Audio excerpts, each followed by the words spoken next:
नमस्कार दर्शक बंधु समीक्षा न्यूज लाइव ର ଏହି ସ୍ୱତନ୍ତ୍ର ସାକ୍ଷାତକାର କାର୍ଯ୍ୟକ୍ରମକୁ ଆପଣଙ୍କୁ ସ୍ୱାଗତ କରୁଛି। ଆଜିର ଏହି ନୂଆ ଅଧ୍ୟାୟରେ ଆଜି ଆପଣମାନଙ୍କ ପାଇଁ ଆମେ ଆଣିଛୁ ଆଉ ଏକ ନୂଆ ଟପିକ ବା ନୂଆ ବିଷୟ।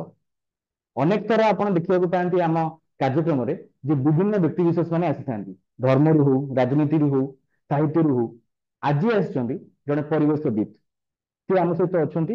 ଆଲୋଚନା କରିବା ପରିବେଶ ସମ୍ବନ୍ଧୀୟ ବିଭିନ୍ନ ତଥ୍ୟ ବିଷୟରେ ଏବଂ ପରିବେଶ ସମ୍ବନ୍ଧୀୟ ବିଭିନ୍ନ କାରଣ ଯୋଉ ଯାହା ଉପୁଜୁଛି ସମସ୍ୟା ରହୁଛି, ଯେମିତିକି ଗ୍ଲୋବାଲ ୱାର୍ମିଂ ହେଲା ବା ବିପର୍ଯ୍ୟୟ ଅନେକ ଘଟୁଛି, ଯେମିତିକି ଫ୍ଲଡ୍ ଆସୁଛି, ବନ୍ୟା, ବାତ୍ୟା ବା ଏସବୁ ଜିନିଷ ଯୋଉ କାହିଁକି ଘଟୁଛି ଏବଂ ତାର କାରଣ କଣ, ପରିବେଶ ସମ୍ବନ୍ଧୀୟ ଯାହା ବି ବିପର୍ଯ୍ୟୟ ଘଟୁଛି ତାର କାରଣ କଣ ଏବଂ ତାକୁ କେମିତି ରୋକାଯାଇ ପାରିବ, ତାକୁ ନେଇ ଆମେ ଆଲୋଚନା କରିବା। ଆଜି ଆମ ସହିତ ଅଛନ୍ତି ଯୁବ ପରିବେଶବିତ ସାଗର ପ୍ରଧାନ। ତାଙ୍କୁ ଆମେ ସ୍ୱାଗତ କରିବା ଆମ କାର୍ଯ୍ୟ।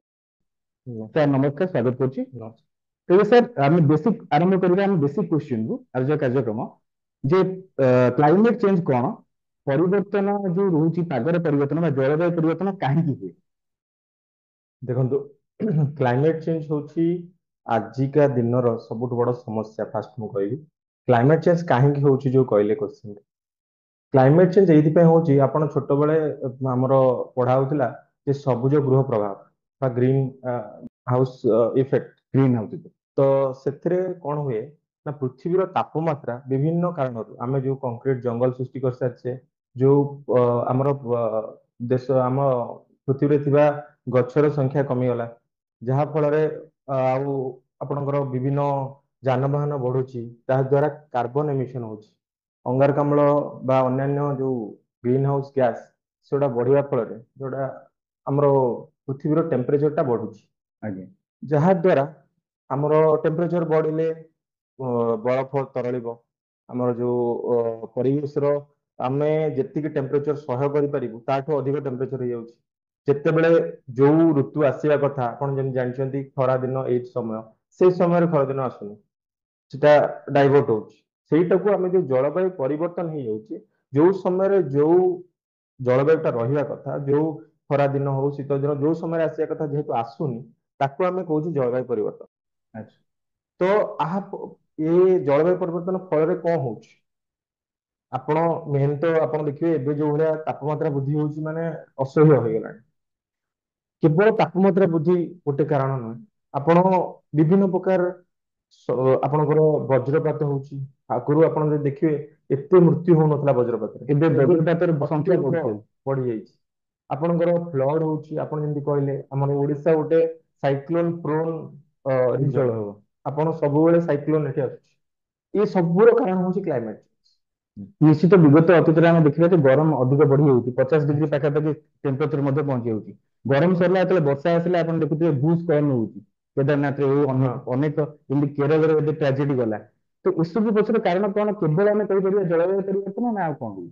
ଦେଖନ୍ତୁ ଗୋଟେ ହେଲା ତ ଆପଣ ଯୋଉ କନଷ୍ଟ୍ରକ୍ସନ ବହୁତ ହଉଛି, ଯାହା ଫଳରେ ଖୋଳା ବି ହଉଛି, ଆପଣଙ୍କର ଭୂପୃଷ୍ଠକୁ ଖୋଳା ହଉଛି, ଯାହା ଫଳରେ କି ଗୋଟେ ଡିସବାଲାନ୍ସ ତିଆରି ହଉଛି। ଆପଣ ଯଦି ବାରମ୍ବାର ଖୋଳିବେ ଆଚ୍ଛା। ବା କନଷ୍ଟ୍ରକ୍ସନ ଆପଣଙ୍କର ଯେତେ କନଷ୍ଟ୍ରକ୍ସନ ହବ, ତା ଫଳରେ ହେଭି ହେଭି ମେସିନାରୀ ଯାଉଛି, ବହୁତ ବଡ ବଡ ବିଲ୍ଡିଂ ତିଆରି ହଉଛି, ଯାହା ଫଳରେ ସେଣ୍ଟର ଅଫ ମାସ ଗୋଟେ ଅଛି ହଁ। ଯୋଉଟା ଚେଞ୍ଜ ହଉଛି। ବାର ବାର ଆପଣଙ୍କର ପୃଥିବୀର ବିଭିନ୍ନ ଜିନିଷ, ଆପଣଙ୍କର ନ୍ୟାଚୁରାଲ ଜିନିଷ ଯୋଉଟା ଥିଲା ତାକୁ ନଷ୍ଟ କରାହଉଛି। ଆପଣ ଜଙ୍ଗଲ ଯୋଉ ଗଛ ଗୁଡାକ ମାଟିକୁ ଧରିକି ରଖୁଥିଲା, ଗଛ କମିବା ଫଳରେ ସେ ଜିନିଷ ବି କମୁଛି। ମ୍ୟାନଗ୍ରୋଭ ଫରେଷ୍ଟ କମୁଛି, ତ ନଦୀର ଯୋଉ ସୀମା ଲଙ୍ଘୁଛି ନଦୀ, ହଁ। କାରଣ ଆମେ ଯୋଉ ହେନ୍ତାଳ ବନ କମିଗଲା ମାନେ ନଦୀ ସୀମା ଲଙ୍ଘିବ। ତେଣୁ ବିଭିନ୍ନ କାରଣ ଅଛି, ଏଇଟା ଖାଲି ଗୋଟେ, ଏ ସବୁ ହଉଛି କ୍ଲାଇମେଟ ଚେଞ୍ଜ, ଗୋଟେ ପାର୍ଟ ଅଫ କ୍ଲାଇମେଟ ଚେଞ୍ଜ। ବଟ ଏଗୁଡା ସବୁ ହେଲା କାରଣ, ହଁ। ଯାହା ଫଳରେ ଆମେ ଏବେ ଦେଖନ୍ତୁ ଆମର ଯେତିକି ଯାନବାହନ ଦରକାର ତାଠୁ ଅଧିକ ଘରେ ଘରେ ଦୁଇ ତିନିଟା ଲେଖା ଗାଡି, ଯାହା ଫଳରେ ସେମାନେ ଇମିସନ କରୁଛନ୍ତି, ମାନେ ଓଭର କନଜପ୍ସନ ଆରମ୍ଭ ଓଭର ହେଇଯାଉଛି। କନଜେକ୍ସନ ହଉଛି। ଆପଣ ଦେଖିବେ ଯଦି ଗୋଟେ ସାଧାରଣ ଜିନିଷ, ମୋବାଇଲଟେ ଆଗରୁ କାଁ ଭାଁ ରହୁଥିଲା, ମାନେ ମୋବାଇଲ ଫୋନ ଘରେ ଗୋଟେ କିମ୍ବା ଦୁଇ ତିନିଟା ଘରରେ ବି ଗୋଟେ, ହଁ। ଯିଏ କି ଲୋକ ପଡିଶାର ମୋବାଇଲ ୟୁଜ କରୁଥିଲେ, ତ କିଛି ଗୋଟେ ଇମ୍ପୋର୍ଟାଣ୍ଟ କଲ୍ ପାଇଁ କି। ଏବେ ଘରେ ଘରେ ପାଞ୍ଚଟା ସାତଟା ବିଭିନ୍ନ ପ୍ରକାର ଇଲେକ୍ଟ୍ରୋନିକ ଡିଭାଇସ, ସବୁ ତ ରେଡିଏସନ ହଉଛି। ସେ ରେଡିଏସନ ଫଳରେ ଆମେ ତ ଯାହା କ୍ଷତି ସହୁଛୁ ସହୁଛୁ, ବିଭିନ୍ନ ଜୀବଜନ୍ତୁ କ୍ଷତି ସହୁଛନ୍ତି, ଯାହା ଫଳରେ ତାଙ୍କର ଯୋଉ ଅଛି ଇକୋସିଷ୍ଟମ, ସେଇଟା ଡିଷ୍ଟର୍ବ ହଉଛି, ଇକୋସିଷ୍ଟମ ଡିଷ୍ଟର୍ବ ହବ ମାନେ ସବୁ ଉପରେ ଇମ୍ପାକ୍ଟ ପଡିବ। ସବୁ ଉପରେ ଇମ୍ପାକ୍ଟ ପଡିବ। ତେବେ ଆପଣ କହୁଛନ୍ତି ଯେ ମାନେ ଯୋଉ ଡିଫରେଷ୍ଟେସନ ଯୋଉ ହଉଛି ଜଙ୍ଗଲ କଟା ବା କାରଖାନା ତିଆରି ହେବା ଏସବୁ ପାଇଁ ଜଳବାୟୁ ପରିବର୍ତ୍ତନ ଏହାର ମୁଖ୍ୟ କାରଣ ହଉଛି ଅଟେ। ଜଳବାୟୁ ପରିବର୍ତ୍ତନ ଏଇଥିପାଇଁ ହିଁ ହଉଛି। ହଉଛି। ତେବେ ପରବର୍ତ୍ତୀ ପ୍ରଶ୍ନକୁ ଆସିବା, ଯେମିତି କି ଆମେ ଦେଖିଛୁ କି ଗ୍ଲୋବାଲ ୱାର୍ମିଂ ଯୋଉଟା ହଉଛି, ଗ୍ଲୋବାଲ ୱାର୍ମିଂ କନସେପ୍ଟଟା ବହୁତ ଲୋକ ବୁଝିପାରନ୍ତିନି ଯେ ଜଳବାୟୁ ପରିବର୍ତ୍ତନ ଆଉ ଗ୍ଲୋବାଲ ୱାର୍ମିଂ କଣ? ଦେଖନ୍ତୁ ଜଳବାୟୁ ପରିବର୍ତ୍ତନ ଫଳରେ ଯୋଉ ଗ୍ଲୋବାଲି ଆମ ଆର୍ଥର ଟେମ୍ପରେଚର ଟା ରାଇଜ ହଉଛି, ହୁଁ ଯାହାକି ବର୍ତ୍ତମାନ 1 ଡିଗ୍ରୀ ଅଲରେଡି ରାଇଜ ହେଇଗଲାଣି, ଯୋଉଟା ଷ୍ଟାଣ୍ଡାର୍ଡ ଟେମ୍ପରେଚର ତାଠୁ 1 ଡିଗ୍ରୀ ଅଧିକ ହେଇଗଲାଣି। ଯୋଉ ଜାଗାରେ ଯାହା ଷ୍ଟାଣ୍ଡାର୍ଡ ରହିବା କଥା, ମାନେ ଆପଣଙ୍କର ଆପଣ ଯଦି ଆମ ଓଡିଶାର ପ୍ରସ୍ପେକ୍ଟରେ ଦେଖିବେ, ଓଡିଶା ଯେତିକି ଟେମ୍ପରେଚର ହାଇ ଯାଉଥିଲା ତାଠୁ ବହୁତ ହାଇ ଗଲାଣି। ହୁଁ ୟୁରୋପରେ ସେମାନେ କମ ଟେମ୍ପରେଚର ତାଙ୍କର ସେଠି, ସେମାନେ 23 ଡିଗ୍ରୀ 24 ଡିଗ୍ରୀ ତାଙ୍କ ପାଇଁ ବହୁତ, ନିଶ୍ଚୟ ସେମାନଙ୍କର ଆହୁରି ଟେମ୍ପରେଚର ହାଇ ଯାଉଛି, ଯୋଉଟା ସେମାନେ ସହିବା ବି କଷ୍ଟ ହେଇଯାଉଛି। ନିଶ୍ଚୟ ତ ଗୋଟେ ଗ୍ଲୋବାଲି ଗୋଟେ ୱାର୍ମ ମାନେ ଆଟମୋସ୍ଫିୟର ତିଆରି ହଉଛି, ଯୋଉଟା ଗରମ ହେଇଯାଉଛି ପୃଥିବୀ ଯୋଉଟା କହୁଛନ୍ତି, ସେଇଗୁଟାକୁ ହିଁ ଆମେ ଗ୍ଲୋବାଲ ୱାର୍ମିଂ କହୁଛୁ, ଗ୍ଲୋବାଲ ୱାର୍ମିଂ। ତେବେ ତ ହଁ, ତ ଆପଣ ଯେମିତି କହିଲେ କି ସଚେତନତା ଲେଭେଲ ବହୁତ ମାନେ ଷ୍ଟାର୍ଟ ହଉଛି, ଯେମିତି ଆୱାରନେସ ବଢୁଛି, ଗ୍ଲୋବାଲ ୱାର୍ମିଂକୁ ନେଇକି ଅନେକ ସଂସ୍ଥା ମାନେ ଅନେକ ଆୱେର କରୁଛନ୍ତି ଲୋକଙ୍କୁ, ଅନେକ ଜାତୀୟ ଅନ୍ତର୍ଜାତୀୟ ସଂସ୍ଥା ମାନେ ଏକୁ ନେଇକି କାମ କରୁଛନ୍ତି ବା ଆୱାରନେସ କ୍ରିଏଟ କରୁଛନ୍ତି ଲୋକମାନଙ୍କ ଭିତରେ, ତାର କେତେ ଇଫେକ୍ଟିଭ ରହୁଛି? ଦେଖନ୍ତୁ ଜାତୀୟ ଅନ୍ତର୍ଜାତୀୟ ସ୍ତରରେ ବହୁତ ସଂସ୍ଥା କାମ କରୁଛି, କିନ୍ତୁ କେବଳ ଏଇ ଏନଜିଓ ବା ଏଇ ସଂସ୍ଥା କାମ କଲେ ହବନି, ସାଧାରଣ ଲୋକଟେ ବି ତା ଲାଇଫଷ୍ଟାଇଲରେ ଏଟାକୁ ପାର୍ଟ ବୁଝିକି ତାକୁ ଉପଯୋଗ କରିବା ଦରକାର। ଆଉ ଗୋଟେ କଥା ହଉଛି, ଏଇ ଯୋଉ ସଂସ୍ଥା ମାନେ କାମ କରୁଛନ୍ତି, ମେନଲି ଆପଣ ଯଦି ଦେଖିବେ ଅଧିକାଂଶ ସଂସ୍ଥା କେବଳ ପ୍ଲାଣ୍ଟେସନ ଉପରେ ଫୋକସ କରୁଛନ୍ତି, ଯେ କେବଳ ଆମେ ଗଛ ଲଗେଇବା, ଆଉ ଗଛ ଲଗେଇକି ଅ ସେ ଗଛକୁ ବଢେଇକି କେମିତି ବଡ କରାଯିବ, ସେ ଗଛ ବଞ୍ଚିବ କେମିତି, ଯଦି 50ଟା ଗଛ ଲଗା ହେଲା 40ଟା କି 45ଟା ଗଛ ବଞ୍ଚିବ ଆଉ ବଢିବ, ଏ ଦିଗରେ ଧ୍ୟାନ କମ ଦିଆହଉଛି। ହଁ ହଁ ଆଉ ମେଜରଲି ଗୋଟେ ବଡ ପ୍ରୋବ୍ଲେମ ହଉଛି କଣ ନା, କେବଳ ଗଛ ଲଗେଇଲେ ହବନି, ଆମର ଯୋଉଟା ଇକୋସିଷ୍ଟମ ଅଛି, ଯୋଉଟା ଇକୋସିଷ୍ଟମ ଭିତରେ ଯେମିତି ପଣ୍ଡ ହେଲା, ଆପଣଙ୍କର ଗାଁ ଗାଁ ସହର ସବୁଆଡେ ଗଡିଆ ଥିଲା, ପୋଖରୀ ଯୋଉଟା କହୁଛନ୍ତି, ସେ ପୋଖରୀ ଏବେ ଧୀରେ ଧୀରେ ଲୋପ ପାଇବାରେ ଲାଗିଛି, ସେ ପୋଖରୀକୁ ବଞ୍ଚେଇବାକୁ ପଡିବ। ଯେମିତି କି ଆମେ ଯୋଉ ସଚେତନତାକୁ କେମିତି ବ୍ୟାପକ କରିପାରିବା, ଆପଣଙ୍କର କଣ, ଜଣେ ପରିବେଶବିତ ହିସାବରେ ଆପଣ ଜଣେ ପରିବେଶବିତ, ଆପଣ ଜାଣିଛନ୍ତି କଣ କରିବାକୁ ପଡିବ କଣ ନାହିଁ, ସାଧାରଣ ଲୋକ ଜାଣନ୍ତି ନାହିଁ, ସେମାନେ ତାଙ୍କ ଦ୍ଵାରା କେମିତି ଆମେ ଆୱାରନେସ କ୍ରିଏଟ କରିପାରିବା, ସରକାର କେମିତି ସହଯୋଗ କରିପାରିବେ? ଦେଖନ୍ତୁ ପରିବେଶବିତ ଆକ୍ଚୁଆଲି ସମସ୍ତେ ହବା ଦରକାର, ପରିବେଶବିତ ବୋଲି ସେମିତି କିଛି ନାହିଁ। ମୁଁ ଯେମିତି କିଛି ପରିବେଶ ପାଇଁ କଣ୍ଟ୍ରିବ୍ୟୁଟ କରିପାରୁଛି ବା ଇଚ୍ଛା ରଖୁଛି କରିବି ବୋଲି, ସେମିତି ସମସ୍ତେ କରିବା ଦରକାର, ସମସ୍ତେ ଗୋଟେ ଗୋଟେ ପରିବେଶବିତ ହବା ଦରକାର, ଯେ ପରିବେଶ ଆମର ଫ୍ରିରେ ଆମେ ସବୁ ପାଉଛୁ ଏ ପରିବେଶଠାରୁ, ତେଣୁ ଆମକୁ ଏ ପରିବେଶର କେୟାର ନବାକୁ ହିଁ ପଡିବ। ନିଶ୍ଚିତ। ତ ଯୋଉ କହିଲେ ଆୱାରନେସ କେମିତି ହବ, ଆୱାରନେସ ପାଇଁ ସରକାର ବି ବହୁତ ଜିନିଷ କରୁଛନ୍ତି, ଆହୁରି ବି ବହୁତ କରିବା ଦରକାର। ପ୍ରଥମ ହେଲା ଏଜୁକେସନ, ଆମର ଏନଭାରମେଣ୍ଟ ଏଜୁକେସନ ପଢା ହଉଛି ଗୋଟେ ସବଜେକ୍ଟ, କିନ୍ତୁ ସେଇଟାକୁ କେତେ ଏମ୍ଫାସିସ ଦିଆହଉଛି, ଛୋଟବେଳୁ ପିଲା କେତେ ସେଟା ଶିଖୁଛି, ପରିବେଶର ଇମ୍ପୋର୍ଟାନ୍ସ କଣ, କେମିତି ତାକୁ ଆମେ କେୟାର ନେଇପାରିବା, କଣ କଣ ସବୁ ବାଟ ଅଛି, ଆଉ କାହିଁକି ମୁଁ ନେବି କେୟାର, ଏ ସବୁ ଜିନିଷକୁ ପ୍ରାକ୍ଟିକାଲି ବୁଝେଇବା, ଆଉ ଗୋଟେ ଲାର୍ଜ ସ୍କେଲରେ ଲୋକମାନଙ୍କୁ ଏନଗେଜ କରେଇବା, ଯୋଉଟା ହଉଛି ଆପଣ ଯଦି ଦେଖିବେ ସରକାରଙ୍କ ପାଖରେ ସେତିକି ରିସୋର୍ସେସ୍ ନାହିଁ, ସରକାର ଯଦି ବି ଚାହିଁବେ ସବୁଆଡେ ସରକାରୀ ସ୍ତରରେ କରିପାରିବେନି, ସେମାନଙ୍କୁ ନିହାତି ନବାକୁ ପଡିବ କିଛି, ଯେମିତି ଏନଜିଓ ହେଲା ବା କିଛି ପବ୍ଲିକର ସପୋର୍ଟ ନବାକୁ ପଡିବ। ତ ସେଇଟା ଗୋଟେ ଲାର୍ଜ ସ୍କେଲରେ ଯଦି ଆୱାରନେସ ଆଉ ପ୍ଲାଣ୍ଟେସନ ହେଲା, ଯୋଉ ରିଷ୍ଟୋରେସନ ଆକ୍ଟିଭିଟି ଯଦି ଲାର୍ଜ ସ୍କେଲରେ ହବ, ତାହେଲେ ଏଇଟା ଗୋଟେ ଭଲ ଇମ୍ପାକ୍ଟ ତିଆରି କରିବ। ପ୍ଲସ୍ ଆପଣଙ୍କର ଯୋଉ ଭେହିକିଲ ଆପଣ ଦେଖୁଛନ୍ତି ରିନ୍ୟୁଏବଲ ଏନର୍ଜି, ଯୋଉ ଆମର ନନ୍ ରିନ୍ୟୁଏବଲ ଏନର୍ଜି ଯୋଉଗୁଡା ରହିଲା, ରିନ୍ୟୁଏବଲ ଏନର୍ଜିର କେମିତି ୟୁଜ ଟା ବଢିବ, ସୋଲାର ହେଲା କିମ୍ବା ଆପଣଙ୍କର ଯାହାବି ରିନ୍ୟୁଏବଲ ରିସୋର୍ସ ଅଛି, ତା ଦେହରୁ କେମିତି ଅଧିକରୁ ଅଧିକ ଏନର୍ଜି କ୍ରିଏଟ ହବ, ଆଉ ନନ୍ ରିନ୍ୟୁଏବଲ ଏନର୍ଜି ଯେମିତିକି ପେଟ୍ରୋଲିୟମ ହେଲା, ଏସବୁ ଜିନିଷ କେମିତି କମିବ, ତାର ବ୍ୟାପକ ୟୁଜ ନହବ, ଆଉ ନମ୍ବର ଅଫ ଭେହିକିଲ୍ସକୁ ରେଷ୍ଟ୍ରିକ୍ଟ କରିବାକୁ ପଡିବ, ପବ୍ଲିକ ଟ୍ରାନ୍ସପୋର୍ଟ ଅଧିକା ୟୁଜ ତାକୁ ବଢେଇବାକୁ ପଡିବ, ଆପଣଙ୍କର କାର ପୁଲିଂ ଭଳିଆ କନସେପ୍ଟକୁ ବଢେଇବାକୁ ପଡିବ, ତାକୁ ଗୋଟେ ଲାର୍ଜ ସ୍କେଲରେ ଆୱାରନେସ କ୍ରିଏଟ କରିବାକୁ ପଡିବ। ନିଶ୍ଚୟ, ଏଇଠି ମୁଁ ଗୋଟେ ପଏଣ୍ଟ ଆଡ କରିବାକୁ ଚାହିଁବି, ଆପଣଙ୍କ ବିଷୟରେ ଅନେକ ଭିଡିଓ ଦେଖୁଥିଲି ସୋସିଆଲ ମିଡିଆରେ, ଆପଣ ଗୋଟେ କାର୍ଯ୍ୟକ୍ରମରେ କହିଥିଲେ କାର୍ ପୁଲିଂ ବିଷୟରେ, କାର୍ ପୁଲିଂ ଟି ପର୍ଟିକୁଲାରଲି କଣ? ଦେଖନ୍ତୁ ଆପଣ ଏବେ ଯଦି ଦେଖିବେ ଆମ ଏଇ ଭୁବନେଶ୍ୱରରେ ପ୍ରତ୍ୟେକ ଜାଗାରେ ଟ୍ରାଫିକ ଅନିୟନ୍ତ୍ରିତ ଭାବେ ବଢି ଚାଲିଛି। ଟ୍ରାଫିକ ବଢିବାର କାରଣ ହଉଛି ସମସ୍ତଙ୍କ ପାଖରେ 4 ହ୍ୱିଲର ଭେହିକିଲ ରହିଲା। ସେମାନେ ନିଜର କମ୍ୟୁଟ ପାଇଁ ଛୋଟ ଜାଗାକୁ ବି ଗୋଟେ କମ ଡିଷ୍ଟାନ୍ସ କଭର କରିବାକୁ ବି 4 ହ୍ୱିଲର ୟୁଜ କରୁଛନ୍ତି। ତାଙ୍କ ଗାଡିରେ ପାଖାପାଖି ଗୋଟେ 4 ହ୍ୱିଲରରେ ଧର 4 ଜଣ ଯାଇପାରିବେ କି 5 ଜଣ ଯାଇପାରିବେ। ତ ସେ 4 ଜଣ 5 ଜଣ ନ ଯାଇ ଜଣେ ଯାଉଛି। ତ ଯେତେବେଳେ ଲାର୍ଜ ସ୍କେଲରେ ଏଇଟା ହଉଛି, ଯାହା ଦ୍ଵାରା କଣ ହଉଛି, ଟ୍ରାଫିକ ଅନିୟନ୍ତ୍ରିତ ଭାବେ ବଢି ଚାଲିଛି, ବଢି ଚାଲିଛି। ପ୍ଲସ ପ୍ରଦୂଷଣ ବଢୁଛି। ହୁଁ ହୁଁ ତେଣୁ ଆମେ କାର୍ ପୁଲିଂ କନସେପ୍ଟ ହେଲା, ଯଦି ଏମିତି ଅଲରେଡି ଆପଣଙ୍କର ବାଙ୍ଗାଲୋର ହେଲା, ବମ୍ବେ ହେଲା, ଏଠି ଚାଲିଲାଣି କାର୍ ପୁଲିଂ। ମାନେ ଆପଣ ଯଦି ଯାଉଛନ୍ତି, ଯେମିତି ଆମର ବିଭିନ୍ନ ଓଲା ଉବର ଏମାନେ ସବୁ ଅଛନ୍ତି, ସେଇଭଳିଆ ବିଭିନ୍ନ ସବୁ ଆପ୍ଲିକେସନ ବାହାରିଲାଣି, ଯାହା ଦ୍ୱାରା କି ମୁଁ ଗୋଟେ ଧର ମୁଁ ସେମ ଜାଗାକୁ ଯିବାକୁ ଚାହୁଁଛି, ଆପଣ ଯାଉଛନ୍ତି ଏଇ ରୁଟରେ ଯିବେ, ପର୍ଟିକୁଲାର ଆପଣ ବାଣୀ ବିହାରରୁ ଯାଉଛନ୍ତି ବରମୁଣ୍ଡା, ସେଇ ରୁଟରେ ମତେ ବି ଯିବାର ଅଛି। ତ ମୁଁ ଗୋଟେ ଆପଣଙ୍କୁ ରିକ୍ୱେଷ୍ଟ ଦେଇପାରିବି ଯେ ମୁଁ ଆପଣ ଯଦି ଆପଣ ଫାଷ୍ଟ ଆଭେଲେବଲ କରେଇଦେବେ ଯେ ମୋ ପାଖରେ 3ଟା ସିଟ୍ ଆଭେଲେବଲ ଅଛି, ତ ଆପଣଙ୍କୁ ମୁଁ ଗୋଟେ ରିକ୍ୱେଷ୍ଟ ଦେବି ଯେ ମୁଁ ଆପଣଙ୍କ ସହିତ ଯାଇପାରିବି, ମୋର ଆଇଡେଣ୍ଟିଫିକେସନ ପୁରା ଭେରିଫାଏଡ ଥିବ, ମୋର ସବୁ ଜିନିଷ ସେ ଆପ୍ ଦ୍ୱାରା ପ୍ରପରଲି କେୱାଇସି ହେଇଛି। ତ ମୁଁ ତାକୁ ଆପଣଙ୍କୁ ରିକ୍ୱେଷ୍ଟ ଦେଲି, ଆପଣ ଆକ୍ସେପ୍ଟ କଲେ, ମୁଁ ଆପଣଙ୍କ ସହିତ ଗଲି, ଯାହା ଦ୍ୱାରା ଆମେ ଗୋଟେ ଅନନେସେସାରୀ ଭେହିକିଲ ବି ଦରକାର ପଡିଲାନି। ଆପଣ ଯଦି ଦେଖିବେ ତା ଦ୍ୱାରା 4-5ଟା ଲୋକ ବି ସେମ ରୁଟରେ ଯାଇପାରିବେ ଗୋଟିଏ ଭେହିକିଲ, ଯାହା ଦ୍ୱାରା ଟ୍ରାଫିକ ବି ନିୟନ୍ତ୍ରିତ ରହିବ ଆଉ ପ୍ରଦୂଷଣ କମିବ, ଯୋଉଟା ଆମର ମେଜର ଫୋକସ। ତେଣୁ ନିଶ୍ଚୟ। ଏମିତି କାର ପୁଲିଂ ହେଲା କି ପବ୍ଲିକ ଟ୍ରାନ୍ସପୋର୍ଟ, ଆପଣ ଯଦି ଦେଖିବେ ସିଙ୍ଗାପୁର କି ଅଲଗା କଣ୍ଟ୍ରିରେ ସବୁ ପବ୍ଲିକ ଟ୍ରାନ୍ସପୋର୍ଟ କୁ ବେଶୀ ଏମ୍ଫାସିସ୍ ବେଶୀ ରହିଛି। ଗୁରୁତ୍ୱ ମିଳିଥାଏ। ହଁ, ଆପଣ ଅ, ଆମର ଇଣ୍ଡିଆରେ ଜନସଂଖ୍ୟା ବହୁତ ଅଧିକ। ତେଣୁ ଆମେ ଯଦି ସମସ୍ତେ ବଡ ବଡ ଗାଡି ଧରିକି ବୁଲିବା, ତାହେଲେ ତ ପ୍ରଦୂଷଣ ବହୁତ ବଢିବ। ହୁଁ। ଆଉ ଏବେ ଯେହେତୁ ଏଇଠି ଗୋଟେ ପଏଣ୍ଟ ମୁଁ ଆଡ୍ କରିବାକୁ ଚାହିଁବି ଯେ ରିସେଣ୍ଟ କେସ୍ ହେଇଥିଲା କିନ୍ତୁ ଦିଲ୍ଲୀରେ AQI ଏୟାର କ୍ୱାଲିଟି ଇଣ୍ଡେକ୍ସ ଖରାପ ହେଇଥିଲା। ତ ଏୟାର କ୍ୱାଲିଟି ଇଣ୍ଡେକ୍ସ କଣ, କେତେ ଲେଭେଲରେ ରହିଲେ ଏହା ଆମ ପାଇଁ ମାରାତ୍ମକ ହୋଇଥାଏ ଆଉ ତାର କାରଣ କଣ? ଦେଖନ୍ତୁ, ଏୟାର କ୍ୱାଲିଟି ଇଣ୍ଡେକ୍ସ କଥା ପୂର୍ବରୁ ମୁଁ ଆପଣଙ୍କୁ ଗୋଟେ ଜିନିଷ ବୁଝାଉଛି। ଆପଣ ଯେତିକି ଆଗରୁ ଦେଖିବେ, ଆପଣଙ୍କ ଗୋଟେ ଜେନେରେସନ ପୂର୍ବରୁ ଆପଣଙ୍କୁ ଯୋଉ କ୍ୱାଲିଟି ଅଫ ଏୟାର ମିଳୁଥିଲା, ସେ କ୍ୱାଲିଟି ଅଫ ଏୟାର ବର୍ତ୍ତମାନ ନାହିଁ। କାହିଁକି ନା ସବୁଆଡେ ପ୍ରଦୂଷଣ ଏତେ ବ୍ୟାପକ ହେଇଯାଇଛି ଯେ ଇଣ୍ଡଷ୍ଟ୍ରିଆଲାଇଜେସନ ହଉ ବା ଆପଣଙ୍କର ଗଛର ସଂଖ୍ୟା କମିବା ଦ୍ୱାରା ହଉ ବା ଭେହିକିଲର ସଂଖ୍ୟା ବଢିବା ଦ୍ୱାରା, ହଁ। ତ ଆମର ଯୋଉ ଏୟାର ର କ୍ୱାଲିଟି ମିଳୁଛି, ଆମକୁ ଯୋଉ କ୍ୱାଲିଟି ଅଫ ଏୟାର ଦରକାର, ଯାହା ଫଳରେ କି ଆମେ ପ୍ରପର ଆମର ଫଙ୍କସନ କରିବ ବଡି, ଆମର ଲଙ୍ଗସ ଠିକ ସେ କାମ କରିବ, ସେଇଟା ମିଳୁନି। ତେଣୁ ପ୍ରଥମ କଥା ହଉଛି ଆମକୁ ଦେଖିବାକୁ ପଡିବ ଯେ ଆମ ଲାଇଫଷ୍ଟାଇଲ କେତେ ଡିସିପ୍ଲିନ ହବ, ଏଇଟା ଆମ ଦାୟିତ୍ୱ। ଆମ ପରିବେଶ କେମିତି ଭଲରେ ରହିବ, ସେଟା ଆମର ଦାୟିତ୍ୱ।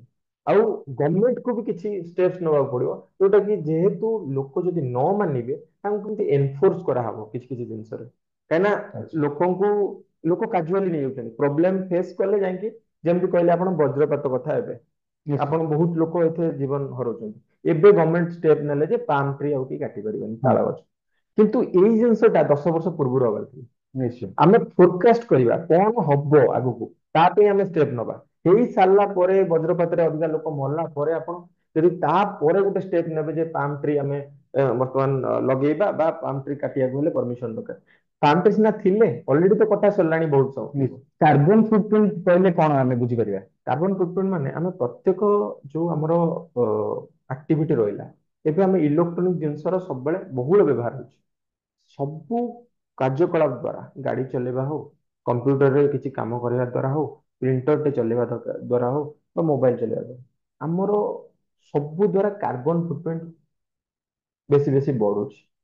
କାହିଁକି ନା ଆମର ମେନ୍ ହେଲା ସବୁ ଇଲେକ୍ଟ୍ରୋନିକ ଜିନିଷରୁ ଗୋଟେ ରେଡିଏସନ ବାହାରୁଛି, ଗୋଟେ ଆପଣଙ୍କର ଆମର ଯୋଉ ଗ୍ରୀନ ହାଉସ ଗ୍ୟାସକୁ ବଢିବା ପାଇଁ ଆମ ଏନଭାରମେଣ୍ଟରେ ଯୋଉ ଯୋଉ କାରକ ଦରକାର, ସେଇଟା ହଉଛି ମାନେ ଯାହା ଫଳରେ ବଢୁଛି, ସେଇଟାକୁ ହିଁ କୁହାହଉଛି କାର୍ବନ ଫୁଟପ୍ରିଣ୍ଟ।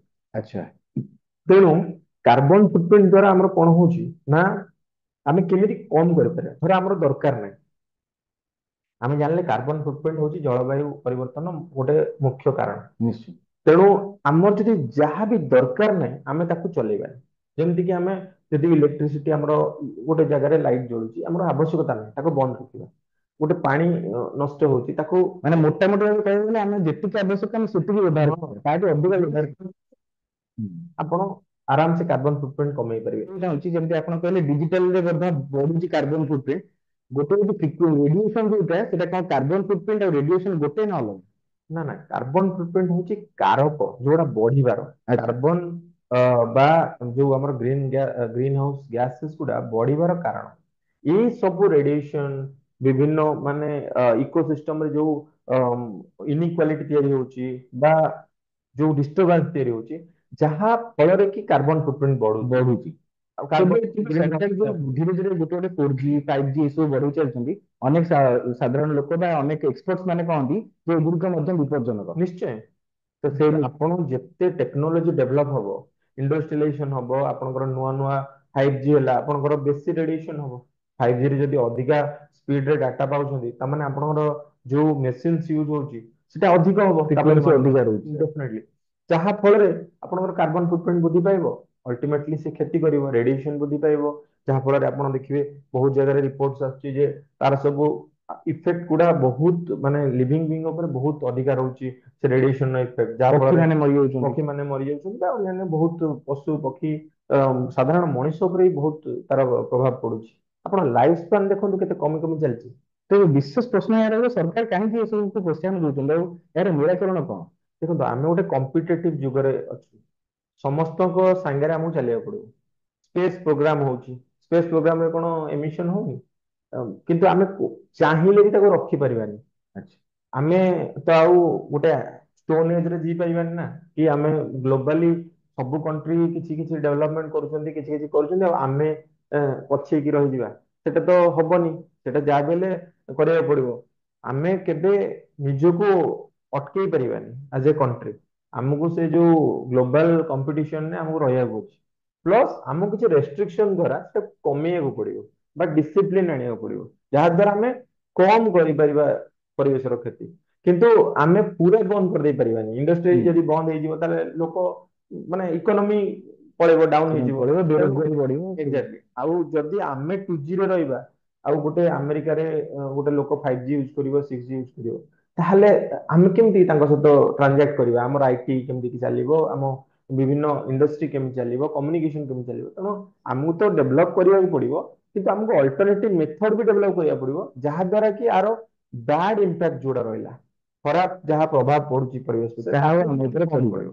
ତେବେ ଦର୍ଶକ ବନ୍ଧୁ, ଆପଣ ଶୁଣିଥିଲେ ଯାହା ଯୁବ ପରିବେଶବିତ ସାଗର ପ୍ରଧାନ କହିଲେ କି ଆମେ ଯଦି ବ୍ୟବହାର କମ କରିବା ବା ବ୍ୟବହାର ଗୋଟେ ରେଷ୍ଟ୍ରିକ୍ଟେଡ ୱେରେ କରିବା, ଗୋଟେ ଲିମିଟେଡ ୱେରେ କରିବା, ତାହେଲେ ଆମେ ଏସବୁର ମାନେ ଦୁରୁପଯୋଗ ଯୋଉଟା ହଉଛି ସେଇ ତାର କୁପ୍ରଭାବରୁ ଆମେ ବଞ୍ଚି ପାରିବା। ତାହେଲେ ଆମକୁ ଅଗ୍ରତ ହେବାକୁ ପଡିବ। ତା ସହିତ ଆମକୁ ସେ ରେଷ୍ଟ୍ରିକ୍ସନ ମଧ୍ୟ ରଖିବାକୁ ପଡିବ, ଯାହା ଦ୍ୱାରା ଆମେ ସୁସ୍ଥ ଜୀବନ ବିତେଇ ପାରିବା। ଆଉ ଜଳବାୟୁ ମଧ୍ୟ ସାଂଘାତିକ ଭାବରେ କିଛି ଇଫେକ୍ଟିଭ ମାନେ ଯୋଉ କୁପ୍ରଭାବ ଯୋଉ ଜଳବାୟୁ ଉପରେ ପଡୁଛି ତାହା ଆମକୁ ଏତେ ପଡିବ ନାହିଁ। ତେବେ ଶେଷ ପ୍ରଶ୍ନ ରହିବ ଡକ୍ଟର କି ଆପଣ କଣ ବାର୍ତ୍ତା ଦେବାକୁ ଚାହିଁବେ ଆମ ଦର୍ଶକ ମାନଙ୍କୁ, କି ଆମେ କିପରି ଭାବରେ ଅନ୍ତିମରେ ପରିବେଶକୁ ସୁରକ୍ଷିତ ରଖିପାରିବା ଏବଂ ଭଲ ରହିପାରିବା? ଦେଖନ୍ତୁ, ପ୍ରଥମତଃ ମୋର ସମସ୍ତଙ୍କୁ ଅନୁରୋଧ ରହିବ, ଯାହା ଆପଣଙ୍କର ଲାଗୁଛି ଏକ୍ସେସ, ତାକୁ କମ କରନ୍ତୁ। ମାନେ ବର୍ତ୍ତମାନ ଯେହେତୁ ଲୋକଙ୍କର ଫାଇନାନ୍ସିଆଲ କଣ୍ଡିସନ ଟିକେ ବେଟର ଗଲାଣି, ଆମେ ଆଫୋର୍ଡ କରିପାରୁଛୁ କିଛି ଜିନିଷ, ନିଶ୍ଚୟ। ତେଣୁ ଆମେ କିଣି ଦଉଛୁ। ଆଉ ଥ୍ୟାଙ୍କ୍ସ ଟୁ EMI, ଯାହା ଦ୍ୱାରା କି ଇଲେକ୍ଟ୍ରୋନିକ ଜିନିଷ ହେଲା, ଭେହିକିଲ ହେଲା, ବହୁତ ବଢି ଚାଲିଛି। କାରଣ ଲୋକ କଣ ଭାବୁନାହାନ୍ତି, ସେ ଗୋଟେ ଜିନିଷକୁ କିଣିବା ଆଉ ତାକୁ ପ୍ରପରଲି ଏଫୋର୍ଡ କରିବା ଡିଫରେଣ୍ଟ ଜିନିଷ, ତାକୁ ମେଣ୍ଟେନ କରିବା ଡିଫରେଣ୍ଟ ଜିନିଷ। ତେଣୁ ଲୋକଙ୍କୁ ଆଉ ଟିକେ ଆୱାରନେସ ଭଲ କରିବାକୁ ପଡିବ, ଆଉ ନିଜର ଇନକ୍ରିଜ କରିବାକୁ ପଡିବ ଆଇକ୍ୟୁ ଲେଭେଲ। ମୋର ଆବଶ୍ୟକତା କଣ ତାକୁ ବୁଝିବାକୁ ପଡିବ। ତେଣୁ ଆପଣଙ୍କୁ ଆଉ ଟିକେ ଡିସିପ୍ଲିନ ହେବାକୁ ପଡିବ। କୌଣସି ବି ଜିନିଷ ଯାହା ଆପଣ ଦରକାର ନାହିଁ, ତାକୁ ଆପଣଙ୍କୁ ୟୁଜ କମେଇବାକୁ ପଡିବ।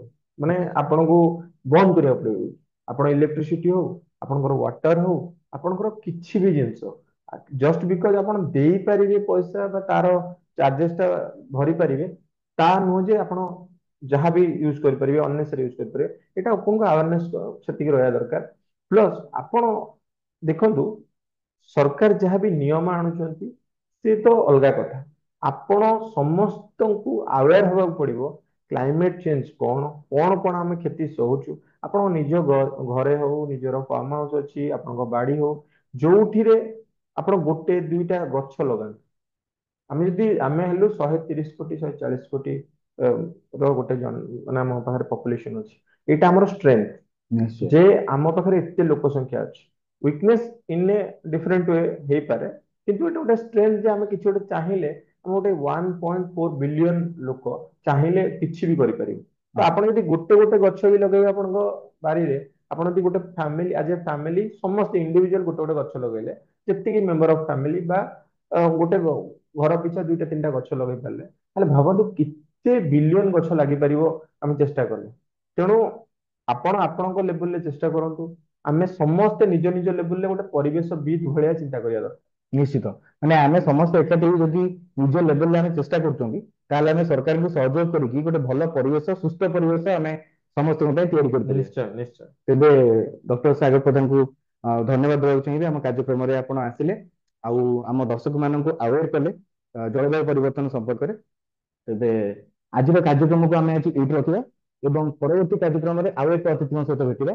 ଆଜି ଆପଣ ମାନେ ଅନେକ ଜଳବାୟୁ ସମ୍ବନ୍ଧୀୟ ବା ପରିବେଶ ସମ୍ବନ୍ଧୀୟ ଅନେକ ତଥ୍ୟ ବିଷୟରେ ଜାଣିବାକୁ ପାଇଲେ। ଆଶା କରୁଛି ତାକୁ କାମରେ ଲଗାଇ ମଧ୍ୟ ଉପକୃତ ହେବେ। ଏଇଠି ରଖୁଛି ଆଜିର କାର୍ଯ୍ୟକ୍ରମ। ନମସ୍କାର।